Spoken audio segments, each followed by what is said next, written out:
नमस्कार, मैं आर.के. जायसवाल और आप देख रहे हैं जनमत की पुकार। भारतीय जनता पार्टी ने करनैल सिंह जी को सकुर बस्ती विधानसभा चुनाव मैदान में भेजा है। क्या कहेंगे? पहले तो आप जय श्री राम खूब करते थे, अब पार्टी ने भी आपको चुनाव मैदान में भेजा है। जय श्री राम बोला है पार्टी ने भी आपको। जय श्री राम और आपके दर्शकों को भी जय श्री राम। जय श्री राम। जय श्री राम। मुझे कुछ नहीं बोला, जो काम करना है वो जय श्री राम अभी पृथ्वी पे आकर दिल्ली को जय श्री राम ठीक करके जाएंगे। अरविंद केजरीवाल अभी सकुर बस्ती झुग्गी में आए थे और कह रहे थे कि सबसे बड़े हितैषी अरविंद केजरीवाल है झुग्गी वालों का। उसके कहने से कोई फर्क नहीं पड़ जाता। जनता को पता है उसने पिछले 10 साल में दिल्ली की क्या दुर्गति की है। दिल्ली को गैस का चैम्बर बना दिया, ऊपर आसमान नहीं है और नीचे सड़क नहीं है। लोगों को पीने के लिए पानी नहीं है और सांस लेने के लिए स्वच्छ हवा नहीं है। तो मुझे बताने की आवश्यकता नहीं, करनी और कथनी में बहुत फ़र्क है। एक तरफ नरेंद्र मोदी जी हैं जो आज तक किया और जो आज तक कहा वो पत्थर की लकीर थी, और इसने जो किया वो जनता के साथ धोखा किया, बच्चों की कसम खाई, और जहां झुग्गी झोपड़ी वालों को मकान देना था उस पैसे से अपना शीश महल बनाया। आप सोचिए कितना फ़र्क है कथनी और करनी में। अब हमारा वादा है, माननीय प्रधानमंत्री जी अभी झुग्गी झोपड़ी वालों को मकान बनाकर दे के गए हैं, चाबियां दे के गए हैं। दिल्ली के हर झुग्गी झोपड़ी वाले के पास ये भारतीय जनता पार्टी के नरेंद्र मोदी जी का, हमारी भारतीय जनता पार्टी के शीर्ष नेतृत्व का पूरा विश्वास के साथ जनता को विश्वास है कि हर दिल्ली झुग्गी झोपड़ी वाले के पास अपना मकान होगा। ये मैं उनका कार्यकर्ता होने के नाते से, और मैं मेरे उच्च नेतृत्व का, माननीय नरेंद्र मोदी जी का, अमित शाह जी का, हमारे राष्ट्रीय अध्यक्ष जी का, हमारे प्रभारी पांड्या जी का, हमारे प्रदेश के अध्यक्ष माननीय सचदेवा जी का, सबका धन्यवाद करता हूं।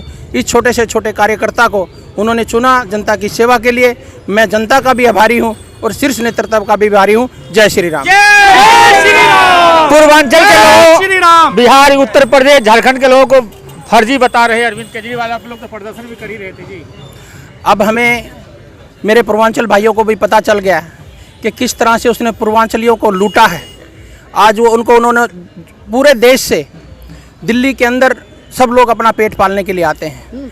कोई ऐसा राज्य नहीं है जहाँ दिल्ली नहीं है।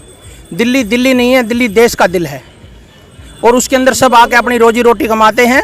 और जैसा कि मैं आपने बताया, सड़कें साफ़ होंगी, आसमान साफ़ होगा, और पूर्वांचली भाइयों के लिए, क्योंकि दिल्ली का एक बहुत बड़ा तबका 40% से ऊपर दिल्ली का मेरे पूर्वांचली भाइयों का है, वो निर्णय करेंगे कि उनकी दिशा और दशा कौन ठीक कर सकता है, और सबका विश्वास नरेंद्र मोदी जी के साथ है। इसलिए मेरे पूर्वांचली भाइयों को भी जय श्री राम बोलता हूँ।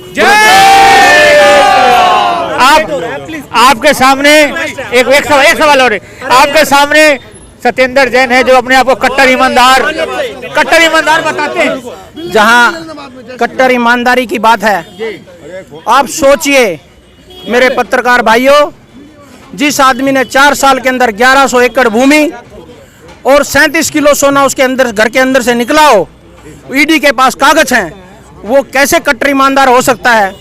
जनता एक दर्पण है, जनता एक शीशा है, उसके सामने सारी आप कटिंग उठा के देख लीजिए, ईडी की रिपोर्ट उठा के देख लीजिए, सब उसके सामने है। आप देख लीजिए, कोई जनता तय करेगी कि कौन ईमानदार है और कौन असली सेवक है। मैं जय श्री राम का सेवक हूँ। पुजारी लोग भी चल रहे हैं। अरविंद केजरीवाल ने तो आप लोगों के लिए सैलरी की व्यवस्था भी कर दिया है।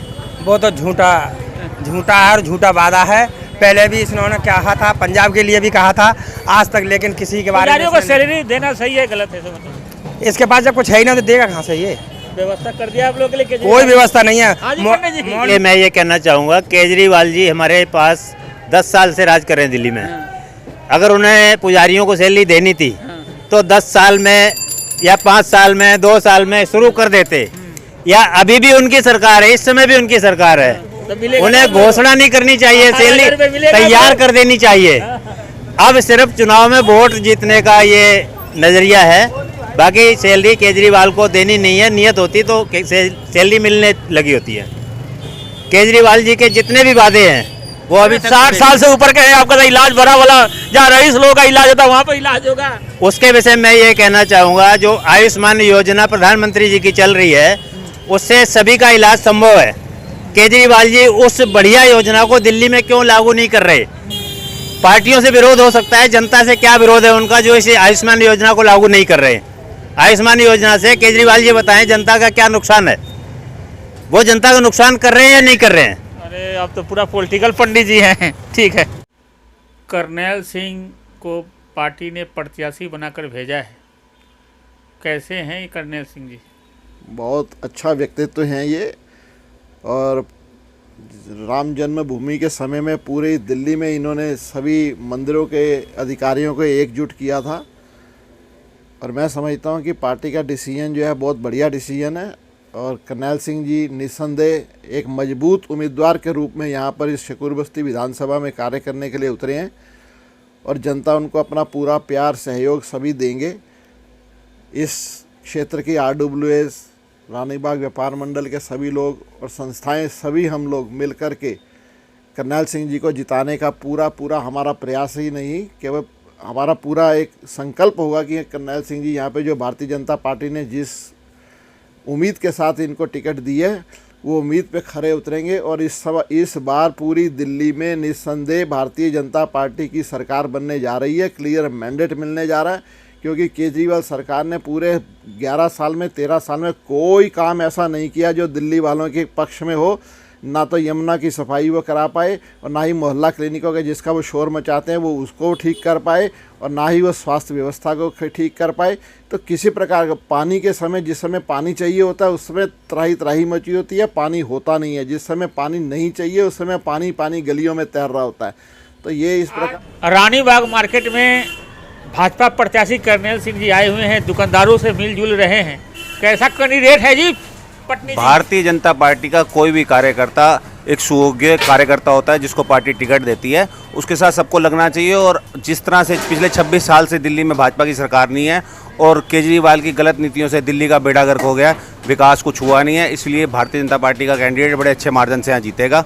पार्टी ने अगर टिकट दिया है, मैं तो जितने भी टिकट जो लोग टिकट मांग रहे थे उनसे अपील करूँगा कि अब टिकट तक की सबकी वो होती है, अपनी अपनी लोग पैरवी करते हैं। आप जिसको टिकट मिल गया उसके साथ काम करें और तन मन धन से उसको जिताने के लिए लगें। संगठन का जो फैसला होता है वो सर्वोपरि होता है। आपके रेलवे झुग्गी कैंप में अरविंद केजरीवाल जी अभी आए हुए थे, कह रहे थे कि झुग्गी नहीं टूटने दूंगा, झुग्गी वालों का असली हितैषी अरविंद केजरीवाल है। वो तो दिल्ली ने देखा है, दिल्ली के कितने हितैषी हैं झुग्गी वालों के हितैषी सिर्फ प्रधानमंत्री हैं, जहाँ झुग्गी वहीं मकान। अभी आपने देखा अशोक विहार में प्रधानमंत्री ने कितने लोगों को 1600 कुछ फ्लैट झुग्गी वालों को दिया। अगर कुछ करना ही हो तो करके बताएं ना।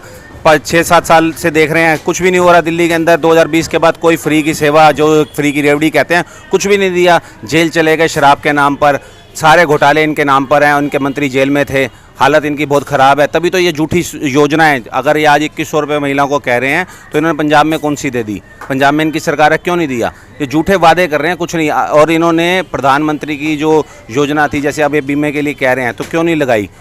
काफ़ी टाइम केंद्र सरकार इनको कहती रही, इन्होंने लागू नहीं करी। आयुष्मान कार्ड योजना नहीं लागू करी, कुछ भी नहीं दिया। झूठ। केजरीवाल सिर्फ झूठ ही बोलते हैं और कुछ नहीं करते।